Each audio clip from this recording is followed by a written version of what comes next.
है प्रोसीजर कि वो मतलब नहीं, पुराने कर्म है, हाँ ऐसा नहीं है कि नहीं है। वो हमारे अंदर आते किस फॉर्म में है? मोस्टली पहले मेमोरी के फॉर्म में या एक इमोशंस के फॉर्म में, या फिर हमारे सामने सिचुएशंस के फॉर्म में, ठीक है ना। तो अगर हमको इस समय आँख आ गई तो हम सारी स्थितियों से जागरूकता से निकल जाएंगे, ओके हाँ है ना। और आँख आने की इन बिटवीन प्रोसेस में हम हैं, तब तक हम कैसे पॉजिटिव एटीट्यूड रखते हुए निकल सकते हैं। तो वो प्रैक्टिस हम, आई थिंक पॉजिटिव एटीट्यूड की प्रैक्टिस तो सबको करनी होती है अपने लाइफ में कहीं ना कहीं, अदरवाइज वो जी नहीं सकेंगे, है ना। तो हम कैसे पॉजिटिव एटीट्यूड के साथ उन स्थितियों से निपटान करना सीख जाएं। फेट है समझ के चलना है। हाँ, नहीं, कुछ समझना नहीं है, फेट है कुछ नहीं है। ये क्वेश्चन पेपर आया तो मुझे इसमें अपने आप को परफॉर्म देना है। भाई हम स्कूल में एग्ज़ाम देते थे तो हमने जो कुछ सीखा है उसका लास्ट में एग्जामिनेशन होता था। हमने जो सीखा हम उसके अपनी मेमोरी बेस्ड प्रोग्राम थे वहाँ था ऑलरेडी, लेकिन हम वहाँ पे अपनी परफॉर्मेंस देते थे, ठीक है ना। तो लाइफ में क्या है, हमारी जो इंटेलिजेंस है, हमारी जो अंडरस्टैंडिंग है, या हमारी जो एबिलिटीज़ है, उसके एग्ज़ाम्स आते हैं सामने, अलग अलग सिचुएशंस में आते हैं। अब हमें बस अपने परफॉर्मेंस देनी है। अब या तो हम दोष डालें कि ये फेट है, ये किस्मत है, कर्मों का दोष है, पड़ोसी की नज़र है, ये है वो है, हम किसी पे भी दोष डाल सकते हैं। और या हम ये कह सकते हैं कि भाई मेरी काबिलियत है तो मेरे पास ऐसा एग्जामिनेशन पेपर आया है, अब मुझे इसमें अपने आप को कैसे परफॉर्म करना है, ये मेरी सिचुएशन है, ऐसा। तो अब ध्यान अपन इस एग्जामिनेशन पेपर को भी गाली दे सकते हैं और ध्यान अपनी काबिलियत पे भी दे सकते हैं, बस। तो धार्मिक व्यक्ति हम उसको कहते हैं जो अपनी दिशा में सोचता है, जो बाहर की दिशा में सोच के परेशान होता है उसको हम अधार्मिक व्यक्ति कहते हैं। क्योंकि उसका पूरा दृष्टिकोण बाहर है, तो वो बाहर से झगड़ा करेगा, बाहर में फसाद मचाएगा, बाहर से शिकायत करेगा, बाहर की स्थितियों से खुश हो जाएगा, नाराज़ हो जाएगा, तो उसकी पूरी टाइम बाहर यात्रा रहेगी। तो वो अपने स्वभाव से च्युत रहेगा, तो तनाव में रहेगा ही रहेगा। फिर खुशी है तो भी तनाव में, दुख में तो भी तनाव है, क्योंकि वो अपने आप से तो चुका हुआ है ना। और धार्मिक आदमी क्या होता है, जो सिचुएशन को दोष नहीं देता, वो कहता है मेरे को अपनी परफॉर्मेंस की क्वालिटीज़ को डेवलप करना है, मेरे को अपनी काबिलियत को डेवलप करना है, तो मैं कर सकता हूँ या नहीं कर सकता हूँ, तो हाँ आई कैन।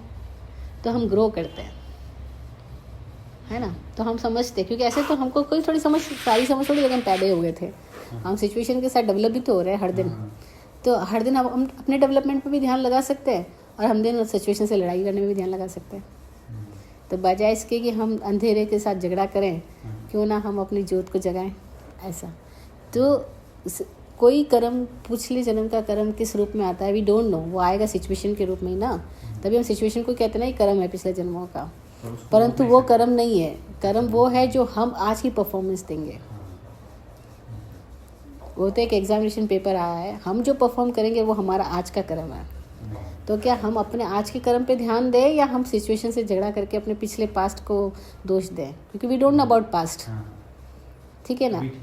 तो हमको आज के कर्म पे ध्यान देते हैं कि हम आज अपना परफॉर्म कैसे देंगे। भाई अपन जब क्रिकेट खेलते हैं तो सामने वाला बॉलिंग कर रहा है और हमको मान लो बैटिंग करनी है, तो हमको आने वाली बॉल पे ध्यान देना है या आगे पीछे पे ध्यान देना है? आगे पीछे भी नहीं, अभी तो खाली बॉल पे, आने वाली बॉल पे फोकस करेंगे तो हम अपनी बैटिंग फटाफट बॉल को देखते हुए हमारे डिसीजंस राइट होते जाएंगे और बैटिंग करते जाएंगे। अब सोचने लगे पीछे मैंने इतने रन बनाए थे, इतने शतक बनाए थे, या उस आदमी ने मेरे साथ वो किया था, तो गड़बड़ हो जाएंगे। हमारा काम तो एक ही है, जो बॉल आ रही है इसको हमको बैटिंग से सही हिट करना है, ठीक है। सपोज हम बॉलिंग कर रहे हैं तो हमको अपनी बॉलिंग पे ध्यान देना है, बैटिंग कैसी होगी हमें पता नहीं, हमको अपनी बॉलिंग को फोकस करना है। तो whatever we are doing we should focus on our self, कि भाई मैं क्या कर रहा हूँ, मेरी परफॉर्मेंस कैसी है। तो मेरी समझदारी से मेरी परफॉर्मेंस आती जाएगी, तो सिचुएशंस कैसी भी आए। और बताओ, सही सिचुएशन ही खाली मिलती जाए तो पौधे को खाली पानी मिले और ताप ना मिले तो धान पैदा ही नहीं होगा ना, धान अंकुरित ही नहीं होएगा। नई स्टोरी सुनी किसान वाली, वो किसान इंद्र देवता की बड़ी उसने भक्ति करके, उनकी प्रेयर करके उनको प्रकट किया, और फिर इंद्र देवता को बोला कि यार तुम हर बार कुछ गड़बड़ करते हो, मेरी फसलें ख़राब हो जाती, इतने सालों से मैं देख रहा हूँ, तो तुम ये बारिश करने का अधिकार मुझे ही क्यों नहीं दे देते। तो मुझे तो पता है कि मेरे खेतों को कब पानी चाहिए और कब नहीं चाहिए। तो इंद्र देवता बोलते हैं कि ठीक है, तो इस साल तू रख अधिकार, इस साल तू करना, तेरे को जैसा करना वैसा करना। तो उसने बड़ी अच्छी से अपनी गेहूँ बोए अपने बड़े से खेत के अंदर, और उसको जब पानी चाहिए था उसने पानी बरसाया। उसकी इतनी बड़ी बड़ी धान हुए तो बड़ा खुश हो गया वो कि इस बार मेरी जितनी बड़ी फसल हुई इतने सालों का सारा नुकसान ख़त्म हो जाएगा मेरा। तो जब फसल पक गई और निकालने का टाइम आया, उसने निकाला तो सारे गेहूँ पोले थे। क्यों? तो उसने इंद्र देवता को वापस बुलाए तो सब गड़बड़ी हो गई, मैंने बारिश भी सही करी होगी तो पोले क्यों निकल गए। तो बोले इनको कड़ा धूप चाहिए था, आंधियाँ चाहिए थी, तूफान चाहिए थी। अगर संघर्ष नहीं आते तो इनकी जड़ें ज़मीन में नहीं जाती है, और जब तक जड़ें ज़मीन में नहीं जाती है ये मजबूत होकर के फसल पैदा नहीं हो सकती है। तूने पानी का तो बड़ा ख्याल रखा, पानी मिले, लेकिन तेज़ धूप का तुझे लगता था जब बहुत तीखी धूप आ रही है, बहुत आंधी आ रही है, तूने बारिश करवा दी। और तुझे पता ही नहीं कि तेरे डिसीजन एक तरफा हो रहे हैं, तो पूरा ओवरऑल सिचुएशन तो देख ही नहीं पा रहा है। और जो पौधे को विकसित होने के लिए खाली पानी थोड़ी चाहिए, उसको ये सब झंझावात भी चाहिए।